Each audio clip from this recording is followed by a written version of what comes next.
ज्याला हे कळतं की हे चांगलं, हे जास्ती चांगलं, हे खूपच चांगलं. हो. आजकालच्या भाषेत म्हणजे ज्याचा चॉईस सुटता बसतो त्याला संस्कृत मध्ये किंवा आपण मराठीत काय म्हणतो त्याला तारतम्य भाव आहे. आणि तुम्ही नेहमी असं सांगता की ऋग्वेद वाचावा किंवा तुमचा तरी खूप आवडता ऋग्वेद आहे.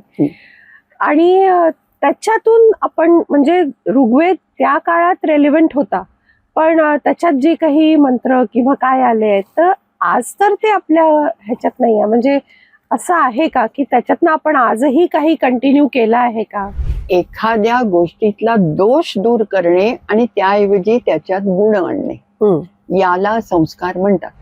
अर्ध पेटलेलं जे लाकूड असतं ते विझून जातं. हो, त्यातनं प्रकाश मिळतो का?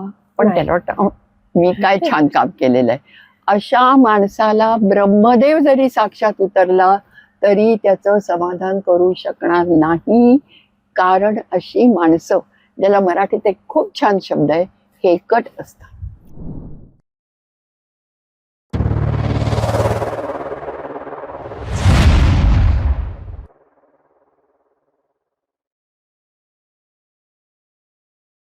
भाषा सुमुख्या मधुरा दिव्या गिर्वाण भारती तस्याम ही काव्यम मधुरम तस्मादपि सुभाषित. नमस्कार.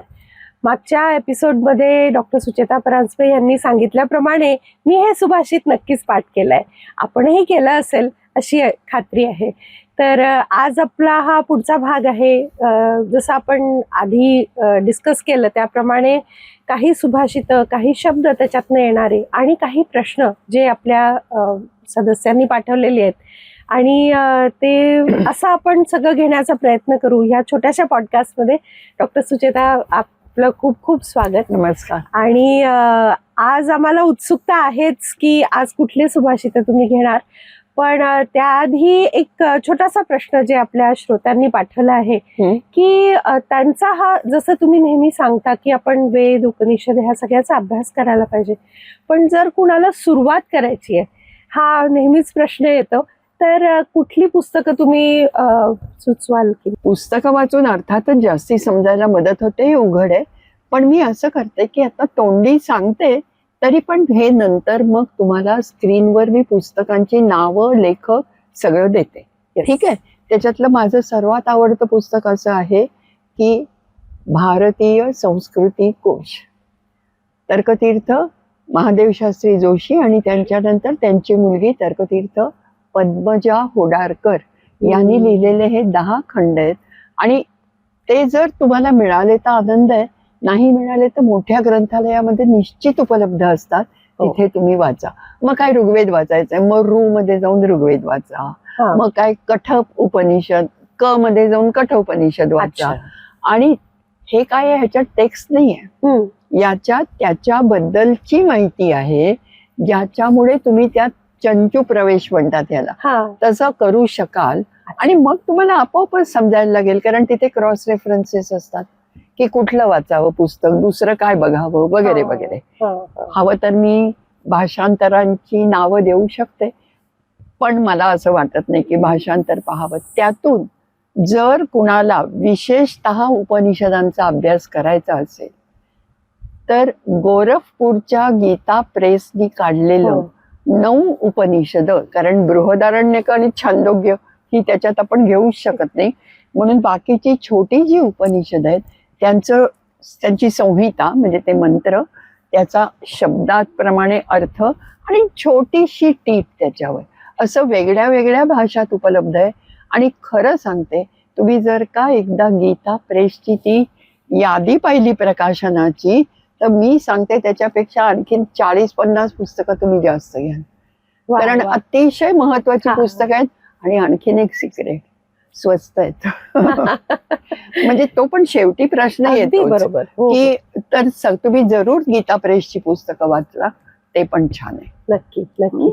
आणि आज आपण कुठलं सुभाषित घेणार आहे? म्हणजे हे तर तुम्ही छान छान गोष्टी सांगता, चांगल्या लोकांना आपल्या सगळ्यांना आवडतातच, पण आज मी तू आता म्हणलीस आपल्या सगळ्या लोकांना आवडतात, त्याचं एक कारण आहे. कारण आपला जो श्रोतृवर्ग आहे तो जाणकार आहे, बरोबर आहे. म्हणजे वाटेल मराठीमध्ये एक म्हण आहे, पालथ्या घड्यावर पाणी. हम्म. म्हणजे ज्याला काही समजे, उलट घातलेला जर घडा म्हणजे माठ असेल समजा, हो. वरनं कितीही पाणी ओतलं तरी काही फरक पडणार हो. नाही. पण तुम्ही सगळे श्रोते इतके आता सुज्ञ झालेले आहात आणि आपण त्याच सुभाषितापासून सुरुवात करूया. हो. हा, हो. म्हणजे आज आणखीन एक सांगते. आज मग आता तू बोलतेच आहेस तर मी सगळे मूर्ख लोकांबद्दलची सुभाषित सांगते, कारण आपले लोक कसे ते नाही आहेत हे त्यांना कळेल. म्हणून मी आधीच तुम्हाला कॉम्प्लिमेंट दिलाय, सो गैरसमज करून घेऊ नका. आणि ही बहुतेक सुभाषित भर्तृहरीच्या नीती शतक या पुस्तकात मी घेतलेली आहे. हा, तेव्हा ते वाचूया. आणि मला तुम्हाला हे पुस्तक दिसतंय का नाही माहिती नाही, पण मी 1966 साली मागच्या शतकात जेव्हा कॉलेजच्या फर्स्ट इयरला गेले तेव्हा विकत घेतलेलं पुस्तक आहे आणि मला ते अजिबात बदलायचं नाहीये. तसंच पोथीची पानं असल्यासारखं आहे, पण खूप वेगळ्या आठवणी त्याच्यात लपलेल्या आहेत. वा वा. म्हणून तर मी आता म्हटलं तसं की हा. आपला श्रोतृवर्ग कसा आहे, सुज्ञ आहे. सुज्ञ. आपण एरवी ती म्हणतो सुज्ञ सांगणे न लगे वगैरे, म्हणजे शहाणा माणूस. हो. या सुभाषितात भर्तृहरीचं, आणि हे सुरुवातीचं आहे, म्हणजे एक काहीतरी देवाला प्रार्थना आहे. तो म्हणतो, अज्ञः सुखम आराध्य, हम्म. सुखतरम आराध्यते विशेषज्ञः, हा. ज्ञान लव दुर्विदग्धम ब्रह्मापि नरम न रंजयती. म्हणजे काय पहा, अगदी सोपं आहे. तुम्हाला आता माहिती आहे संस्कृत किती सोपं आहे. सुख म्हणजे अज्ञ जो आहे अडाणी, त्याला पटवणं जरा म्हणजे सोपं जातं, कारण की कोरी पाटी आहे. हा. मग तू सांगशील ते तो मान्य करणार आहे. हो. हा, सुखम आराध्य, हा आराध्य म्हणजे त्याला त्याची समजूत घालता येते. जो सुज्ञ आहे तुमच्यासारखा, हो. त्याला सुखतरम म्हणजे त्याला सांगणं अगदी सोपं असतं. मी काय म्हणेन त्याचा तुम्हाला बरोबर अर्थ नेमकेपणाने समज. हो. पण हा. काही लोक असे असतात की ज्ञान लव दुर्विदग्धम, थोडस लव म्हणजे थोडं ज्ञान त्यांना असताना त्यांना वाटतं त्यात काय आहे, मला तर ह्याच्याहून जास्त माहिती आहे. असे जे लोक असतात ते दुर्विदग्ध. विदग्ध म्हणजे गर्विष्ठ. आणि दुर्विदग्ध भाष्यकाराने छान शब्द वापरलाय, अर्धज्वलित. अर्ध पेटलेलं जे लाकूड असतं ते विझून जातं. हो. त्यातनं प्रकाश मिळतो का? पण नाही. त्याला वाटतं मी काय छान काम केलेलं आहे. अशा माणसाला ब्रह्मदेव जरी साक्षात उतरला तरी त्याचं समाधान करू शकणार नाही. कारण अशी माणसं, ज्याला मराठीत एक खूप छान शब्द आहे, हेकट असतात. अच्छा. म्हणजे तुम्ही काहीही सांगितलं तरी त्यांना ते नाही असं नाही, असं ते सतत तुम्हाला काउंटर आर्ग्युमेंट अगदी कायम ते करत राहतात, कारण त्यांना अर्धवट ज्ञान आहे. बरोबर. ज्ञान लव असे ते आहे. बरोबर आहे. इनफॅक्ट उपनिषदांमध्ये सुद्धा, मला वाटतं केनोपनिषदात एक खूप सुंदर मंत्र येतो म्हणा, वाक्य येतं म्हणा, माझं ते फार आवडतंय. त्याच्यात त्यांनी असं सांगितलंय, यस्या मतम तस्य मतम, मतम यस्य न वेदसः, यस्य अमतम, म्हणजे ज्याला वाटतं की मला मत म्हणजे समजलेलं, मला काहीच समजलं नाही, त्याला खरं समजलेलं आहे. आणि मग त्याला जाणवतं की आपल्या ज्ञानाची ही मर्यादा आहे. हो. आणि यस्य मतम, आणि जो म्हणतो मी परीक्षेचा पूर्ण अभ्यास केलेला आहे, तो त्याला काही न वेदसः, समजलेलं नसतं असं लक्षात येतं. आणि आता तू शब्दांचं म्हणालीस, त्यातले मी आता हे 2-3 शब्द मुद्दाम सांगते तुम्हाला. अज्ञ, सुज्ञ वगैरे शब्द मी वापरले. ज्ञ म्हणजे कशाशी जोडता येईल तुम्हाला? ज्ञान. अगदी बरोबर, म्हणजे जाणणारा. हा, अज्ञ म्हणजे न जाणणारा. हा नेहमी अभावासाठीच येतो. म्हणजे ज्याला काही माहित नाही त्याला सहज समजावता येतं की अरे असं असं आहे. जो आता इथे जो शब्द वापरलाय विशेषज्ञ, की जो विशेष करून जाणतो, म्हणजे त्याची पूर्वतयारी झालेली आहे, तो विशेषज्ञ म्हणजे जाणणारा. आणि या ज्ञानी सगळ्या शब्दांच्या शेवटी ज्ञ जोडला की काही काही शब्द होतात ते आपण इतके सर्रास वापरतो. उदाहरणार्थ सर्वज्ञ, स्वतःला सर्वज्ञ समजतो का? असं म्हणजे अच्छा. हो. सगळं माहित आहे त्याला. हा. तू काही बोल, वेदातलं बोल, इंजिनिअरिंग मधलं बोल, मेडिसिन मधलं बोल, त्याचं काहीतरी मत आहे. अगदी. असा तो सर्वज्ञ. चांगल्या अर्थाने नाही वापरला मी हा शब्द. किंवा शास्त्रज्ञ, सायंटिस्ट, किती छान शब्द आहे. शास्त्र जाणणारा. हो. हा, आणि शास्त्र म्हणजे सायन्स या अर्थाने शास्त्र जाणणारा. आता आपल्याकडे गंमत काय असते की काही काही शब्द, इनफॅक्ट आपल्या भाषेतले 70% शब्द आपण संस्कृत मधनं घेतलेत, मराठीतले. आणि मग कोणीतरी असं म्हणेल की उज्ज्वला ना कम्युनिकेशन मधली तज्ज्ञ आहे. अच्छा. आता तुला ज्ञ म्हटल्यावर लक्षात यायला पाहिजे की तज्ज्ञ म्हणजे काय. आणि लोक कसा शब्द लिहितात पहा, मी मुद्दाम तुम्हाला दाखवते. आणि त्याच्यानंतर ज्ञ, एक्सपर्ट, ते जाणणारा, अशा अर्थाने हा आपण शब्द वापरतो. खरा शब्द तसा नाहीये. तत् ज्ञ, आणि त्या तचा ज होतो आणि तज्ज्ञ असा शब्द तयार होतो. तो पण तुम्हाला मी दाखवते मुद्दाम. आणि मग तुमच्या लक्षात येतं की तज्ज्ञ म्हणजे नेमकं काय.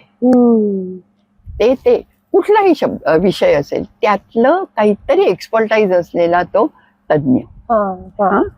अच्छा. आणि एक गंमत सांगते याच सुभाषितातल्या शब्दांची. सुखम आणि सुखतरम असे दोन शब्द आले आपल्याकडे आता. सुख आपल्याला माहितीच आहे. सुखतर म्हणजे काय, तर इंग्लिश सारखंच, मी इंग्लिश सारखं म्हणते कारण तिथे त्याला शब्द आहेत ते सगळ्यांना माहिती असतात. ऍडजेक्टिव्ह, कंपॅरेटिव्ह आणि सुपरलेटिव्ह. गुड, बेटर, बेस्ट वगैरे आपल्याला सगळ्यांना लहानपणी पाठ करायला लागायचं ते. संस्कृत मध्ये हीच गोष्ट तर आणि तम हे शब्द लागू होतात. म्हणजे काय, आता समजा सुख शब्द आहे तर सुखतर म्हणजे आणखीनच सुखदायी. सुखतम म्हणजे अरे वा फारच छान, असं उत्तम. हा, बरं झालं उत्तम म्हणालीस. उत म्हणजे वरती. उत्तर म्हणजे काय, म्हणजे आणखीन वरती. आणि मग उत्तम म्हणजे काय, सर्वात जास्ती. आता इथून पुढे जर शब्दाच्या शेवटी तम आला तर त्याचा, सगळ्या शब्दांना नाही हा एखादा असा काहीतरी वेगळा असेल, पण तर तुम्हाला लक्षात येईल की ते एक विशेषण आहे आणि सगळ्यात जास्ती असा त्याचा अर्थ होतो. इनफॅक्ट तुलना केली असते. आणि सगळ्यात महत्वाचं म्हणजे ज्याला हे कळतं की हे चांगलं, हे जास्ती चांगलं, हे खूपच चांगलं. आजकालच्या भाषेत म्हणजे ज्याचा चॉईस उत्तम असतो त्याला संस्कृत मध्ये किंवा आपण मराठीत काय म्हणतो, त्याला तारतम्य भाव आहे. तारतम्य आहे त्याच्याकडे. म्हणजे हे चांगलं का ते चांगलं हे त्याला कळतं. तारतम्य हा शब्द कशावरनं आला, तर आणि तम. म्हणजे भाषेतून आपण किती एक छोट्याशा सुभाषितात आपल्याला काय काय कळतं तरी छान हे लक्षात येईल. पुढचा एक क्विकली प्रश्न घेऊयात. आता तुम्ही जसं सुभाषित म्हटलं तर हे आपल्या आयुष्यात आपल्याला मदत करणाऱ्या गोष्टी आहेत. कुठेतरी मॉरल व्हॅल्यूज किंवा काहीतरी त्याच्यात आपल्याला शिकण्यासारखं मिळतं. तसंच आपण एक जे 16 संस्कारवर हे घेतलं होतं पॉडकास्ट, त्याच्यामध्ये तुम्ही सांगितलं होतं की आपल्या आयुष्यात विविध टप्प्यांवर येणारे हे संस्कार असतात आणि ते किती महत्वाचे आहेत वगैरे. आपल्या एका श्रोत्यांनी विचारलंय की हे बरोबर आहे जे तुम्ही सांगितलं ते सगळं त्यापूर्वी होत होतं, पण आजच्या काळात सुद्धा ते तेवढंच म्हणजे आवश्यक आहे का किंवा काय.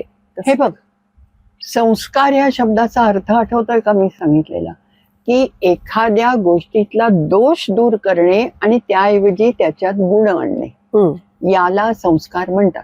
म्हणजे सोनं जेव्हा जाळून म्हणजे तापवून त्याच्यातलं हिणकच जातं आणि मग त्याला जळाली येते, हा सोन्यावर केलेला संस्कार आहे. आपण लहान मुलांच्या मनावरही संस्कार करतो. अर्थात आपण जे संस्कार 16 संस्कार पाहिले ते तू म्हणलीस तसं आयुष्याच्या प्रत्येक टप्प्यावरची ती गोष्ट आहे. आणि ती त्या काळी 100% लागू होती कारण समाज तसंच वागत होता. बरोबर. आता सगळे संस्कार करायची गरज आहे असं मला वाटत नाही. उदाहरणार्थ गर्भाधान, कोणत्या मुली हे करायला तयार होतील नाही का. तेव्हा असे काही संस्कार हे काळोखानुसार तशी गरज नसली तर केली नाही तरी चालेल. पण मला नेहमी वाटतं की अजूनही काही संस्कार आपण करतो. अगदी छोटं गोष्ट घे, बारसं, हो त्याला नामकरण म्हणतो आपण, किंवा नंतर होणारं मुंज उर्फ उपनयन, उपनयन. विवाह, हा, हे सगळे इतकंच काय, मी तर म्हणेन अंत्येष्टी हा संस्कार अंत्येष्टी. सुद्धा आज सुद्धा लोक अगदी मनोभावे करतात. हो त्याच्यानंतर येणारी श्राद्ध वगैरे करतात. तर तुम्हाला जो योग्य वाटेल तो संस्कार नक्की करा, पण त्याचं पावित्र्य राखा, असं मला वाटतं अगदी बाबा. बरोबर. म्हणजे हा. विवाह करायचा, तिकडे गुरुजींनी सगळे वैदातले मंत्र म्हणायचे आणि तुम्ही गप्पा मारता इथे, आणि फोटो सेशन. फोटो सेशन करायचं. आणि मुख्य म्हणजे प्रेक्षकांना तर नाहीच, मी मुद्दाम प्रेक्षक हा शब्द वापरला, प्रेक्षकांना तर नाहीच, पण जे दोघं पती पत्नी म्हणजे वर आणि वधू म्हणायला पाहिजे तिथे बसलेत, त्यांना सुद्धा या गोष्टीचं गांभीर्य कळत नाही. जरी हल्लीचे गुरुजी अर्थ सांगतात तर त्यांनी जाणून घ्यावा, बरोबर. असं मला नेहमी वाटतं. हो ना. म्हणजे ह्याच्यानंतर तुम्ही कुठलं सुभाषित मी सांगणार? आज आपण एक वेगळी थीम घेतो. हो, वेगळी मी थीमच घेतलेली आहे, कारण हल्ली तसा ट्रेंड आहे ना. अगदी वाढदिवसाच्या पार्टीला सुद्धा थीम असते काहीतरी. तर मी आज असं ठरवलं की ज्याला ह्या मूर्ख माणूस जो आहे, आणि मला मूर्ख हा शब्द आवडतो. मूर्ख हा शब्द मला का आवडतो, कारण त्याच्यात त्याला खूप नावं ठेवलेली. अडाणी म्हटलं की नको वाटतं, हो, पण मूर्ख म्हटलं की छान वाटतं. हो. बरोबर आहे. मग हा जो मूर्ख माणूस आहे, तुला मी आता सांगितलं की ब्रह्माला सुद्धा, ब्रह्मदेवाला सुद्धा त्याची समजूत म्हणजे त्याला शिकवता येणार नाही. मग असं का झालं? कारण इतकी चांगली सुभाषितं, इतकं चांगलं वाङ्मय असताना सुद्धा हे का नाही झालं? त्याचं एक सुंदर सुभाषित पुन्हा भर्तृहरीचं मी वाचून दाखवते आधी. खूप छान आहे. प्रसह्य मणिमुद्धरेत मकर वक्त्र दंष्ट्रातरात समुद्रमपि संतरेत प्रचलद ऊर्मिमाकुलम भुजंगमपि कोपितम शिरसी पुष्पवद्धारयेत नतु प्रतिनिविष्ट मूर्ख जनचित्त माराधयेत. म्हणजे काय? हा. की मगरीच्या दाढेत समजा एक खूप छान रत्न अडकलाय. अच्छा. मी पाहिलं ती खाताना, म्हणजे गिळताना. हा. तर तू हात घालशील का? नाही घालणार, शक्यच नाही. पण एक वेळ तेही शक्य आहे. कितीही कठीण गोष्ट असली ती, तरी तीही मी करायला तयार आहे, कारण ते रत्न तरी मिळेल. किंवा खूप खवळलेला समुद्र आहे, हो, आणि तुझ्याकडची नौका छोटीशी आहे, चलद उर्मी, उर्मी म्हणजे लाटा, हो, तर तू घालशील का आपली नाव? नाही. पण काहीतरी तसंच महत्वाचं काम असेल तर कदाचित तू धीर करून ते धाडस सुद्धा करून आपण- धाडस हा, करून हा. ते करशीलच. आणि भुजंग म्हणजे साप, हो, तो भुजंग कसा आहे? चिडलेला, कुपित आहे, हो, आणि त्याच्या शिरावरचा मणी असतो तो. कितीही भीती वाटली, कितीही अवघड असलं, कितीही नकोसं वाटलं, तरी सुद्धा तो भुजंग तुम्ही हाताने धरून डोक्यावर, मस्तकावर काय म्हणता येईल, मुकुट ठेवावा असा ठेवाल. म्हणजे अशक्य, अवघड, कठीण, नकोशा या सगळ्या गोष्टी तुम्ही करू शकाल. पण जो हेकट असा मूर्ख माणूस आहे, त्याचं मन मात्र तुम्ही कधीही बदलू शकत नाही. ते या सगळ्याच्या पलीकडे जाणार आहे. अच्छा. अशी कल्पना इथे त्यांनी केलेली आहे, आणि ती थोडीशी खरी आहे. कारण आपल्याकडे उपनिषदामध्ये सुद्धा, मगाशी पण मी उपनिषदातलंच उदाहरण दिलं, विद्या आणि अविद्या असे दोन शब्द येतात. हो. विद्या म्हणजे ज्ञान, हे सगळ्यांना माहित आहे. मग अविद्या म्हणजे अज्ञान का? तसं नाही. अविद्या म्हणजे चुकीचं ज्ञान. अच्छा. मी जर स्वतःला ते काय सेल्फ बॉम्ब करून कोणाला तरी मारून टाकलं, किंवा अनेको लोकांना मारून टाकलं, तर स्वर्गात 72 अप्सरा माझी वाट बघतायत, मी ते करीनच. ह्याला अविद्या म्हणतात. अविद्या म्हणजे चुकीचं ज्ञान. अर्थात हे चुकीचं ज्ञान माझ्या मते आहे, जे करतात त्यांच्या मते ते खरं आहे, पण तसं अविद्या ही म्हणजे अज्ञानापेक्षा वाईट. हे सगळ्यात आपल्याला महत्वाचं जाणून घ्यायला लागतं. तरी सुद्धा आपण या माणसांना म्हणजे काय म्हणू, योग्य मार्गावर आणण्याचा प्रयत्न करतो, नाही का? की ठीक आहे, एकदा सांगून नाही समजलं, पुन्हा समजावू, असं करू, तसं करू, असं करून आपण ते करायचा प्रयत्न करू. जसं मी आता म्हटलं भुजंग, तर त्यात असा चवताळलेला साप तू हाताने धरून आपल्याच डोक्यावर असं म्हणजे करशील का? पण नाही. तर आता पुन्हा शब्द बघा, भुजंग, ग म्हणजे जाणारा, भुज म्हणजे हात, बाहू. सापाला पाय नसतात हे त्यांना माहिती आहे, म्हणून ते काय म्हणतात, तो आपण म्हणजे मी नाही पोहत, पण पोहताना लोक कसे हाताच्या जोरावर पुढे जातात, भुजंग, तसे ते हाताच्या जोरावर जाणारा आहे साप. किंवा त्याला दुसरा शब्द उरग असा सुद्धा वापरलेला आहे. उर म्हणजे छाती, आणि छातीवर सरकत सरकत तो पुढे जातो, म्हणून त्याला उरग. हे शब्द महत्वाचे का असतात की त्यातून या लोकांना त्यांच्याबद्दल असलेलं ज्ञान समजतं. साधी गोष्ट, पर्वताला तुम्ही जेव्हा नग म्हणता, काय अर्थ झाला? न ग, जो कुठेही हालत तिथेच स्थिर आहे, निदान तो असावा अशी आपली इच्छा आणि अपेक्षा असते, त्याला नग म्हणतात. असं प्रत्येक शब्दाला काहीतरी गंमत आहे. आणि तुम्ही नेहमी असं सांगता की ऋग्वेद वाचावा, किंवा तुमचा तरी खूप आवडता ऋग्वेद आहे, आणि त्याच्यातून आपण म्हणजे ऋग्वेद त्या काळात रेलेव्हंट होता, पण त्याच्यात जे काही मंत्र किंवा काय आले आहेत तर आज तर ते आपल्या ह्याच्यात नाही आहे. म्हणजे असं आहे का की त्याच्यातनं आपण आजही काही कंटिन्यू केला आहे का?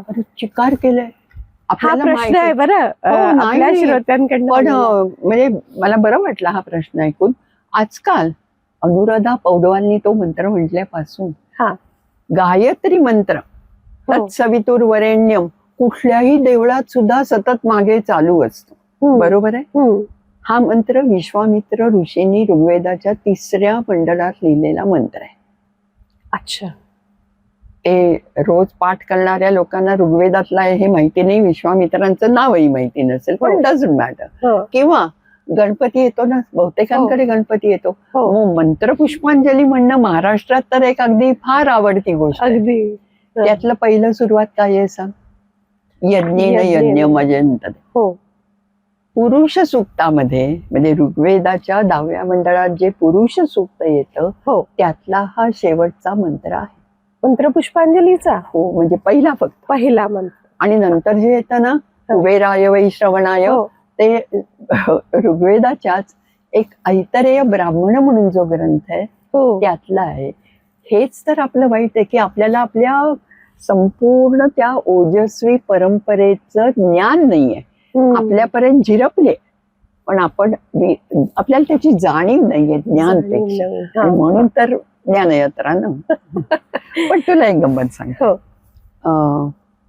तुम्ही जे लोक मराठी शाळेत गेले त्यांना माहिती असतं की अनेकदा 2 शिक्षिका यायच्या मधल्या काळात, किंवा कोणी आलंच नाही तर त्या वेळेला आम्हाला आर्या किंवा वामन पंडितांचे श्लोक असं म्हणायला सांगायचे.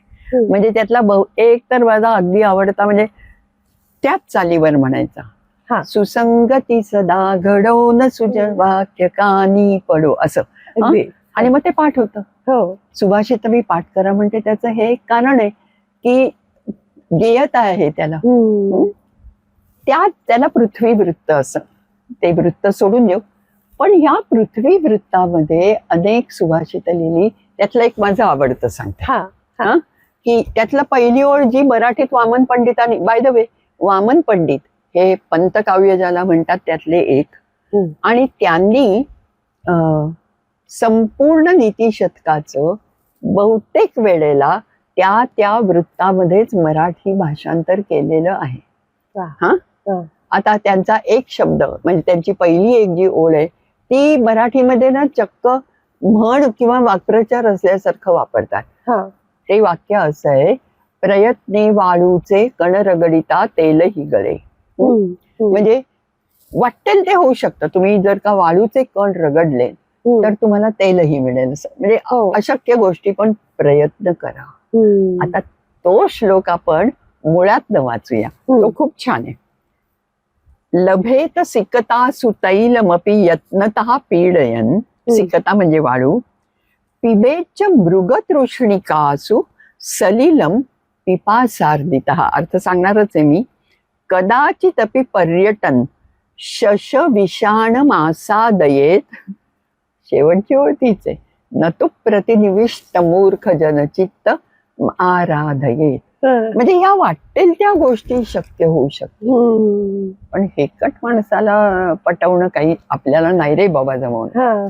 तर पहिली तर ओळ तुम्हाला मी सांगितली की वाळूचे कण म्हणजे त्यातनं तेल गळायची शक्यता तरी आहे का? नाही. बहुतेक त्या लोकांना त्या काळी पेट्रोल माहित नव्हतं. आता सगळं पेट्रोल वाळूत आखाती देशात नाही येतं. हे आपल्या वाळू पासून बनत नाही ते मला माहिती आहे, पण वाळू आणि तेल यांचा संबंध काहीतरी तरी आहे.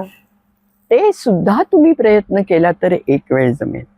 दुसरं काय सांगितलं की मृगतृष्णिका, मृगजळ हा शब्द सगळ्यांना माहिती आहे की विशेषतः उन्हाळ्यात असं वाटतं रस्त्यात डांबरी रस्ता असेल तर पाणी आहे आभास आहे तो, पण पाणी आहे असं वाटतं. आणि जसे तुम्ही पुढे जाल आणि उन्हाचे दिवस असतात, तापलेलं असतं, ते मृगजळ पाहिलं की तुम्हाला वाटतं अरे तिथपर्यंत मी पोचलो तर माझी पिपासा म्हणजे मला जी तहान लागली आहे ती नक्की भागू शकते. अशक्य गोष्ट आहे. शिवाय पर्यटन, पर्यटन हा शब्द तुम्हाला माहिती आहे, तुम्ही बालीला वगैरे पर्यटन करतात. तर तुम्ही जर हिंडत राहिलात तर तुम्हाला कदाचित एखादा शिंग असलेला ससा सुद्धा दिसेल. शश म्हणजे ससा आणि विषाण म्हणजे शिंग. पण काही होऊ शकेल, पण मूर्ख माणसाला शिकवणं होणारच नाही, त्याला कधीही पटणार नाही. आता ह्या ज्या 3 गोष्टी आहेत ना, ह्या थोड्याशा अशक्य प्राय म्हणतो आपण. म्हणजे ह्या कधीच नाही. कोणाची तहान मृगजळाने भागली आहे का आज? कधीच शक्य नाही. सुरेश्वराचार्य म्हणून एक म्हणजे शंकराचार्यांचे शिष्य, त्यांनी एक श्लोक लिहिलाय. त्याच्यात त्यांनी असं लिहिलंय की थोडा गमतीचा श्लोक आहे तो. अयम वंध्या पुत्रो, हा वंध्य स्त्री, वंध्य म्हणजे वांझ, जिला अपत्य प्राप्ती होऊ शकणार नाही, तिचा हा मुलगा, कॉन्ट्राडिक्शन इन टर्म्स असं आपण म्हणतो ते झालं इथे. तो कसा आहे, नुकतंच त्यांनी मृगजलामध्ये स्नाता, पूर्ण आंघोळ केली आहे. तुम्ही तर उंजळभर पाणी प्यायला असतात, पण त्यांनी तर पूर्ण आंघोळ केलेली आहे. आणि काय केलेलं आहे त्यांनी, तर त्यांनी त्याचं ख पुष्प, ख म्हणजे अवकाश, त्याच्यात उगवणारं एक फूल, अशक्य काहीच नाहीये, पण त्याला एक फूल सापडलं, ते त्यांनी घेतलं आणि शेखर म्हणजे आपल्या मस्तकावर धारण केलं. आणि त्याच्या हातात काय आहे, शश विषाण शृंग, म्हणजे त्याच्या हातात सशाच्या नुसतं ते नाही, शिंगापासून बनवलेलं धनुष्य आहे त्याच्या हातात. म्हणजे ह्यातली एकही गोष्ट खरी नाही, हे काही होणार नाही. पण शृंगापासून धनुष्य बनवतात हे आपल्याला माहिती नसतं, पण अनेकदा प्राण्यांच्या शिंगापासून धनुष्य बनवतात आणि त्याला शृंगापासून बनलेलं ते शार्ंग, हा शब्द म्हणायला जरा अवघड आहे, रफारे ङ आहे ग आहे वगैरे वगैरे, त्याला शार्ंग म्हणतात. त्याच पुढे हळूहळू आपल्याला एवढं म्हणायला मी आताच म्हणजे की त्रास होतो बोलायला, शारंग झालं. शारंग शब्द माहितीये, त्याचं पुढे सारंग झालं. आणि शारंगधर म्हणजे हातात धनुष्य घेतलेला, म्हणजे त्या शृंगापासून त्या ह्याच्यापर्यंत. आणि म्हणून विष्णू राम यांना शारंगधर वापरतात. किंवा आपल्याकडे एक आडनाव असतात शारंग पाणी, कुणालाही अर्थ बहुधा माहिती नसतो. तिथला पाणी हा नी पहिला असतो, म्हणजे नी ऱ्हस्व असते, त्यामुळे पाणीचा अर्थ हात. आणि ज्याच्या हातात धनुष्य आहे तो शारंग पाणी. म्हणजे आपल्या नावाचे सुद्धा अर्थ आपल्याला माहिती नसतात, याचं मला वाईट वाटतं. फारच छान. तर आज इतक्या चांगल्या गोष्टी आणि चांगले सुंदर सुभाषित आज आपण जाणून घेतले. खूप खूप धन्यवाद. तुम्ही ज्या पद्धतीने पण सांगता. धन्यवाद द्यायच्या आधी मला एक गोष्ट सांगायची. येस, मग मूर्ख लोकांनी करावं काय? काय मला करावं? आता मी समजा सभेत गेले हा, आणि मला काहीतरी तर बोलायचंच आहे. अच्छा. मग मी तोंड उघडलं की कळणार, हा, कारण माझ्यावर कशाचा परिणाम झालेला नाही. पालथ्या घड्यावर आहेत हो, सगळं पाणी. हो. त्याचं सुद्धा सुभाषित तुम्हाला नीतिशतकात सापडतं. अच्छा. आणि ते असं आहे, हा. स्वायत्तमेकांत हितम विधातरा. स्वायत्त, आत्मनिर्भर, हा, म्हणजे माझ्यावर अवलंबून आहे. हा, काय आहे ते नंतर बघा. एकांत म्हणजे संपूर्णपणे तुम्ही स्वतः करू शकता. पुस्तक वाचायला नको, पॉडकास्ट ऐकायला नको, काही करायला हा. नको. तुमचं तुम्हाला समजा. आणि विधात्याने निर्मिती, हो, ब्रह्मदेवानी तुमच्यासाठी हे निर्माण केलंय. हा. आणि काय काय विशेषण आहे ते तुमच्या अज्ञानाचं हा, छादन, म्हणजे इट विल कव्हर. कव्हर. तुमचं, तुम्ही ज्ञानी नाही हे लोकांना कळणारही नाही. हा, कधी? विशेषतः सर्वविदाम समाज. जेव्हा सर्वविद म्हणजे सगळे जाणकार आहेत हो. आणि तुम्ही जर काही बोलायला लागलात आणि तोंड उघडलं की कळतं कळणार. काय हो, होणार आहे ते. हो. विशेषतः मौनम अपंडिताना. मौन, तेव्हा लोकांना जर माहिती नसेल तर गप्पा बसणं हे उत्तम. पण म्हणजे ते अपंडित आहेत तेव्हा हो. उगीच पण मी तर असं ऐकलंय वगैरे म्हणण्यापेक्षा शांतपणे गप्प बसा, हा, ऐकून घ्या. हो. आणि ही गोष्ट खरी आहे, कारण आपणच आपलं हसं करून घेण्यात अर्थ नाही. त्याच्या आधी सुभाषित वाचली पाहिजेत, सगळं संस्कृतचं वाङ्मय वाचलं पाहिजे किंवा मराठीतलंही, म्हणजे कुठल्याही भाषेतलं. आणि मग माणसाने बोलायला सुरुवात करावी. खरंय. काही लोकांना असं वाटतं की मला सगळंच माहिती आहे आणि ते अगदी. नको त्या ठिकाणी आपलं मत द्यायला, हो तर. म्हणजे ते चुकत नाही, तसं नको करायला. अगदी तुम्ही सांगितल्याप्रमाणे ह्या सगळ्या गोष्टी आपण लक्षात ठेवायचा प्रयत्न करू. पुन्हा एकदा मी सगळ्यांना आठवण करून देते की पहिल्या भागात सुचेताताईंनी सांगितलं की आपण सुभाषित पाठ करावी. काही ना काही शक्य असेल तर आपण आपल्या रोजच्या जीवनात वापरायला सुरुवात करावी. आणि असाच हा, म्हणजे आज आपण जे सुभाषित बघितली त्याच्या पुढच्या भागात आता त्याच्या पुढच्या भागात आपण हुशार माणसांची हा, बोलूया. हा, बुद्धिमान माणसांची किंवा सुजन, हो, म्हणजे भर्तृहरीचा शब्द सुजन पद्धती असा आहे. सुजन. सर्व अर्थाने चांगली माणसं सुद्धा असतात, नसतात असं नाही. तर त्यांच्याबद्दलची काय काय गमतीची सुभाषित आहेत ते आपण नक्की बघूया. नक्की. आणि मीनवाईल आपण जे बुधवारचे आपले जे कार्यक्रम आहेत ते आपण नक्कीच जॉईन करत असाल. त्याच्यातही अशा बऱ्याचशा चांगल्या गोष्टी आपल्याला ऐकायला मिळतात, समजतात.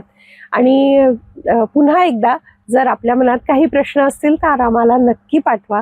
आम्ही आमच्या ह्या पुढच्या पॉडकास्टमध्ये ते घेण्याचा प्रयत्न करू आणि काही आणखीन नवीन विषयांवर चर्चाही करू. तर पुन्हा एकदा खूप खूप धन्यवाद आणि नमस्कार. नक्कीच आपण भेटूया पुन्हा लवकर. मी आज एक संस्कृत मधनं अच्छा म्हणू तुला. हो, हो. गच्छतु भवती पुनर्दर्शनाय, म्हणजे आपण जाऊया पण पुनर्दर्शनाय, म्हणजे परत भेटू. परत येण्यासाठी. तर गच्छतु भवती किंवा भवान पुनर्दर्शनाय. पुनर्दर्शन आहे. हे पण निदान शेवटचं म्हणायला हरकत नाही आता हरकत इथून नाही. पुढे. नक्की नक्की. खूप खूप धन्यवाद. नमस्कार.